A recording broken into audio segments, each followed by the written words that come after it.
כל מי שבא לחגוג איתי את חגיגת הספר שלי, חדש, ואת יום הולדת 60.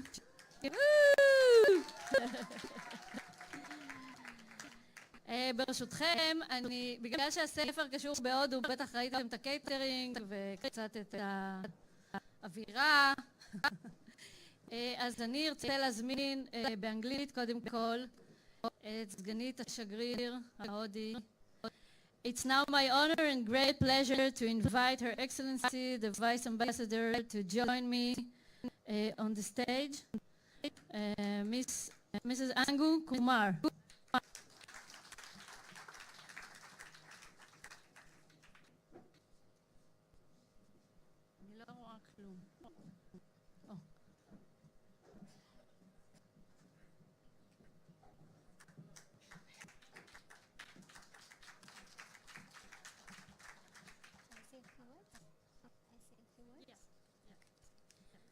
Maybe I'll introduce you the audience. It's all my best friends. Half of them are best and distinguished poets and authors. All the board of the Hebrew Association writers here, Hebrew Writers Association, and the most famous author, Israeli author, internationally famous Amos Oz.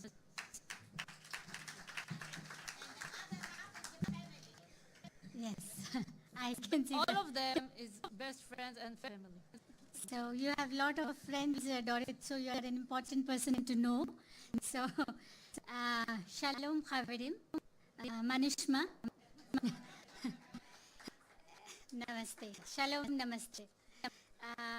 I'm very honored to be here in this gathering, and I'm privileged to be part of this inauguration of this great work that this lady, Dorit Zilberman, has done.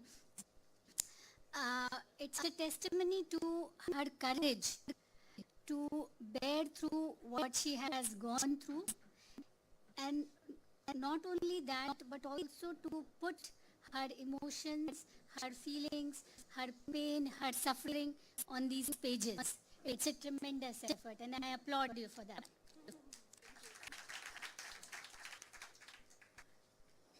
And I can imagine that, you know, the pain, well, I don't know even if it is imaginable, the pain she would have gone through when her daughter was missing and you don't know where she is, whether alive or dead, or what happened to her, you don't know. And then, you know, to be able to overcome that and to write about that, I think it must have been a very liberating feeling for you, that, you know, it's like, you know, you just let go of everything. Probably that's why we are writing. Yes. So, and I was thinking, like, when I'm here, what should I be talking about?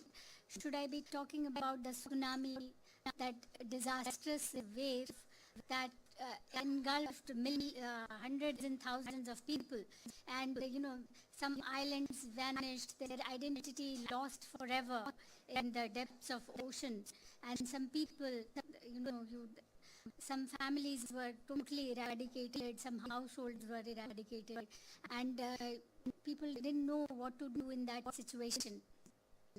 So it was a very cruel moment. Like, you question, when such incidents happen, you question that how could the nature or the Lord Almighty be so cruel as to destroy so many hearts in one go. But then what I would like to mention here is, you know, which is basically the fundamental philosophy of India, is that we, since the day we are born, we are raised up with the feeling that life is ephemeral. There is nothing permanent about life. You have come as a wave and you'll go as a wave, and nothing will affect what is there inside you. So it is just a phase that you pass through, and as per, I'm not talking about Hindu religion as such, because that is the majority religion in India, but the general philosophy of Sanatan Dharma, that is the path that most of the Indians follow, says that the life here is just a illusion, and what is consistent is the soul, which takes births in several generations till it gets the final moksha or nirvana that we say. And then once you see life in that perspective, only then probably you can somewhat reconcile to these grand tragedies, be it personal or be it global or anything. So as I think the character which Abigail is portraying in the book, Ronnie, she says one of the lessons that she learned from India in her finishing diary when she writes the last chapter, and she says, one thing that I learned is that I could die any moment, which is true for all of us. It's just that this fact, unless it happens to someone, one doesn't realize, but it is a fact of life. We are so vulnerable and so perishable that any moment can be the last moment of life. And then this brings us to another deeper message, which also says, since this could be the last moment of my life, so why not live it fully? And that is also an essence of philosophy of Vedas, that there is a word called Shashwat, which is eternal. This moment is eternal. Like the past is not there, the future has not come, so you know nothing about future, but this moment is eternal. If you live in this moment, you have lived your life to the fullest. And not only it allows you to live your life to the fullest, it can make you naturally peaceful. Once you are in the moment, you station yourself in the moment, it can make you peaceful within yourself right away. And the second thing probably which I got the sense, Ronnie got the message that people are poor and highly deprived in terms of hygiene, in terms of facilities, in terms of clean shelter and clothes and all, but they would rather look happy.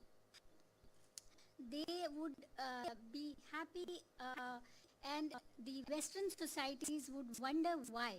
Why is it that India, with all its flaws, I'm not criticizing my country or praising it in any sense, but there are a lot of things that the government is doing to alleviate poverty and to bring the society up.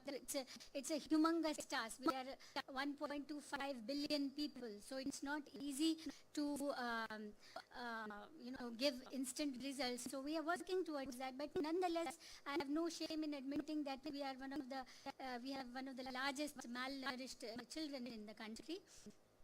But still, if you go there, and I think this is what attracts the Israelis to India, you find there is some strange level of contentment and peacefulness and happiness amongst the poorest of poor people, and that I don't know if you guys could sense it at any of your visits to India, but this is what we have been told again and again.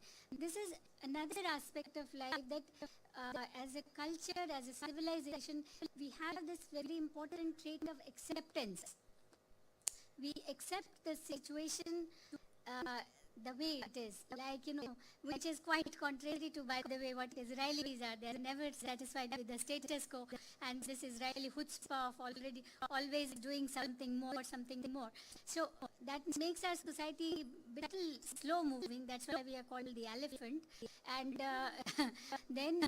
but at the same time, it gives us a peace of mind. We are not really agitated that why this person has so much and why I have so less. it's like you accept it as, maybe it's my karma, and whether it, maybe if I be nice in this life, maybe the next life will be better. So all the rest is secondary, and that is the one thing also which they realize is that to be alive is the biggest joy, isn't it? Like everything matters only if you are alive. If you are not alive, then the greatest of the treasures means nothing to you. So this is another thing that, we are in general grateful for being alive. So that is the least of the expectations. And then last thing which I want to say about Doroth is that they say any hardship that doesn't kill you makes you stronger and makes you empathetic to other people. Like you can always relate to somebody else's pain more than probably you could do earlier. So this is in the end, it is an achievement. So through your suffering, as they say, the gold has to burn itself and melt before becoming gold. So that is the thing. And it also makes you realize, finally, we are all one. We are all made of, scientifically speaking, all same molecules and same atoms and everything. But at the same time, we are all made of same emotions. Any mother in the world, in this room, anywhere in the globe, would have had same kinds of feelings which Doroth experienced when Abigail was not available and she was not to be found. So it's like we are all the same, but we wear different garbs of culture and nationality and religion and everything, but we are all the same. And once we realize, all of us, through God forbid, we do not have to face these kinds of tragedies. But otherwise also, once we realize, the world will be a much better place, the households will be a much better place to live in. And as the final line of the book says, "Yeh tov," everything will be fine. Thank you. Thank you so much. Thank you so much. You bring tears into my eyes.